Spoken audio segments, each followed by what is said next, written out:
Today we're going to talk about business structures in Canada and how they're treated. My promise to you is by the end of this you'll have some sense and some clarity about these different structures, and hopefully you will know if you have made the right decision, or if you're in a point where you're deciding which one to use. Hopefully this will bring some clarity. Okay, so let's go. First one is a sole proprietorship. This is the business owner and operated. This has no legal distinction, and the owner assumes all profits, losses, and liabilities. Your income is reported in your personal T1 return. Now, all profits, all income that you earn goes towards all of the sources of personal income that you have. So if you have a job, and let's say you have a side hustle, and the side hustle is you're selling some type of services or product, whatever income you earn there will also be added with your personal income from your work, from your job, and that will make up your income. Here's the advantage though. If you do have losses may be deductible against your other personal income, right? So that's sole proprietorship. Next is we have partnership. Now we have partnerships. Partnership is a relationship between two or more individuals, and they're carrying on business in a common view, of course, of profit. And what happens here from a taxation standpoint is that the taxes are calculated at the level of the partnership, but it's paid at the level of each individual partner. So income or losses is allocated to the partner who reports it on their own personal or corporate returns. Because if you have a partnership, what you may have is you may have a partnership between two corporations. Now, different types of partnerships, probably we'll explore that a bit more, but just know if you're a general partnership, all partners manage and are personally liable for business operations and debt. And that's more for corporate, getting bitten in corporate law. Limited partnership, limited partners have a limited liability, which is restricted to their contributions, and that's also reduced by their management rights, right? So you have some protection there from a limited partnership. And again, in another video, we'll probably do a deeper dive on that. But for now, we just want to go through the structures and see how they are treated. Then we have the corporation. Corporation is a separate legal entity, and that's incorporated under federal or provincial law. And here it has its own rights, it has its own liability structures that is distinct from the shareholders who own the corporation, right? And again, if you're a small business, and talk about business rate with this video, let's say Ontario is $500,000, the tax rate, depending on the province you're in, is going to be somewhere between 12 to 15%, right? Now consider that if you earned $500,000 as a sole proprietor, for example, your personal rate would have been 53% in Canada, in Ontario, 53.53%, which would have put you at a top marginal rate.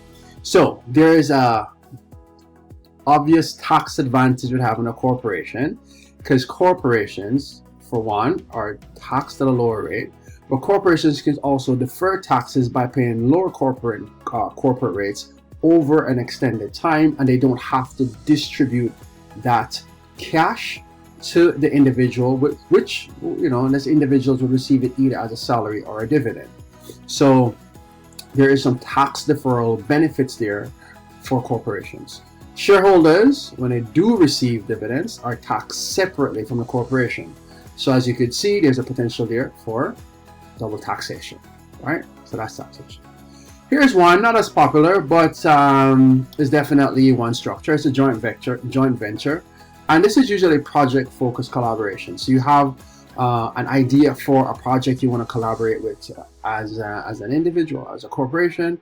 And this is where two or more parties combine their resources, and often it's done in a strategic situation. And unlike partnerships, joint ventures are typically contractual based and specific to a particular project, right? So it's not carrying on business for a long extended time in perpetuity. What's typically happening here is we have this particular project we want to do and want to come together. So what does that look like? You have party A contributes some type of resources or expertise or capital. We look at party B, who's strategic, and they bring complementary resources, and they have a shared vision for this particular product, this particular service, this particular venture.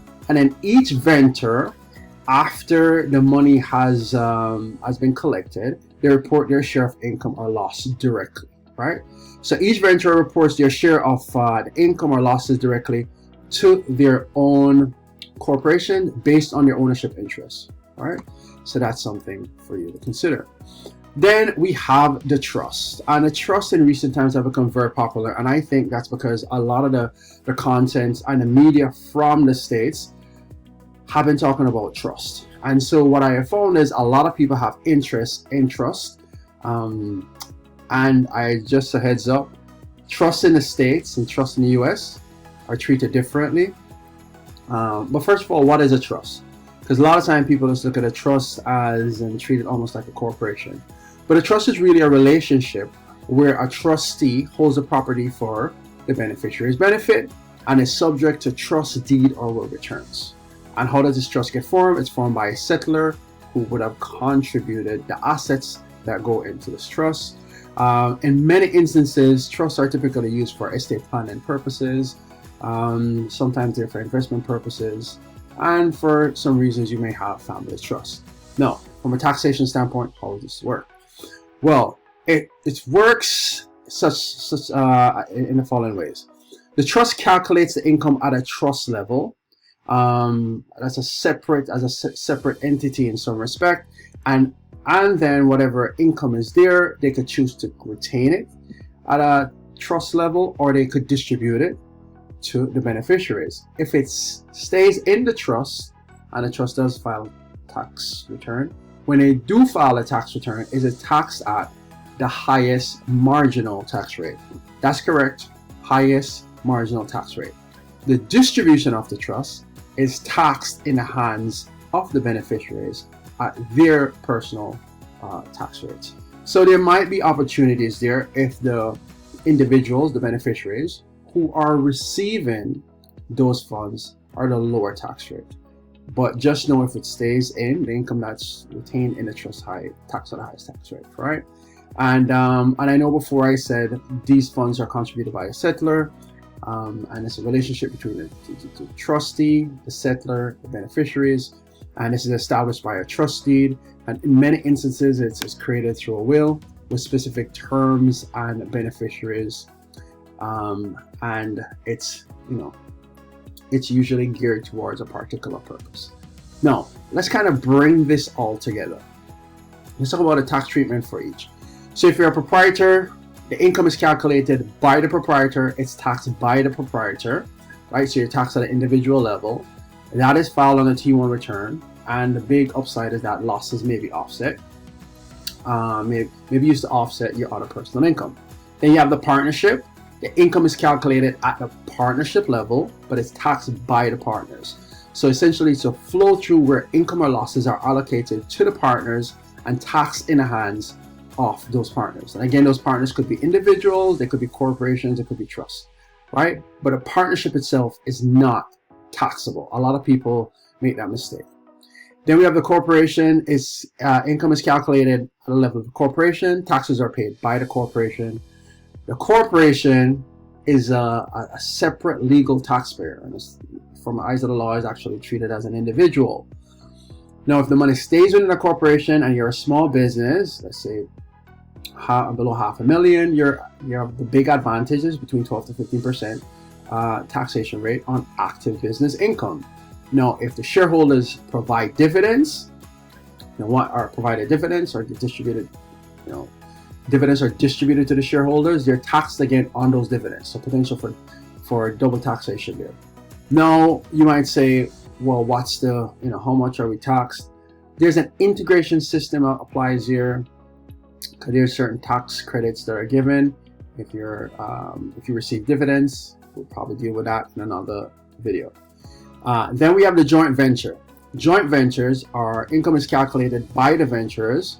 It's taxed by the venturers, but each venture reports their share of income or losses directly. So there's a similar flow through aspect to this, like partnerships, but the difference between a partnership and a joint venture is that partnership, you're building this business, and even if you're planning to sell it or get rid of it sometime in the future, the difference is with partnership, it usually has a longer lifetime than a joint venture, which is usually specific to a particular project. And lastly, we have the trust, where income is calculated by the trust and it may be taxed by the trust or the beneficiaries. If the income stays within the trust, it's taxed by the trust at the highest marginal tax rate.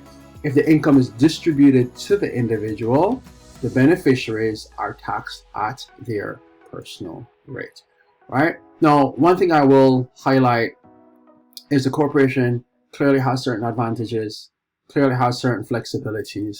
There's a benefit of the small business tax rate. Compare that to the trust, potential tax at the highest marginal tax rate. The other advantage for the corporation is that you could receive dividends. Again, those income that you receive, could be lower than a personal tax rate. Whereas if you earn this income personally, you're taxed at a personal tax rate, which could be potentially higher. So there are potential tax savings with using corporations. Quite frankly, it allows for certain flexibilities that flow through structures like sole proprietor. Being a sole proprietor or being in a partnership doesn't necessarily allow for, right? And this is kind of structuring it. So the flow through structures are sole proprietorship, partnership, joint ventures, because those flow through. Whereas, for taxation purposes, corporations and trusts are treated as separate from the shareholders and from the beneficiaries of a trust, right? So hopefully that brings some clarity. So which structure should you choose? Folks, it all depends on what your aim is, what you're doing. If you're just starting out, of course, if you're just starting out and of course you don't know if it's going to be a success and you're just gonna, testing out a product or a service which doesn't put you in a position where you're going to have a lot of liability, does it make sense to have a corporation? Probably not. May or may not, depend on the services that you are, this product that you have. Trust, there are some benefits to trust, but again, the marginal tax rate is the highest, and most people have no idea that that's the case because a lot of the content they listen to from the States where the tax regime is different. So want to look at certain liability protections. I didn't get too deep into that, but as a sole proprietor and as a partnership, if you're an individual in either of those structures, you open yourself to personal liabilities. You could curb a bit of that with being a limited partner, but still there's certain exposures, whereas you have a corporation, separate entity, and you have potential protection there. There's also tax efficiency. We see flexibility between the different structures. The flow-through structures, whatever income you earn for that particular year just immediately gets passed on to either, if you're a sole proprietor, you as an individual, partnership to you as a partner, joint venture, same. Whereas tax efficiency, it may, make better sense to use a corporation or even in a trust.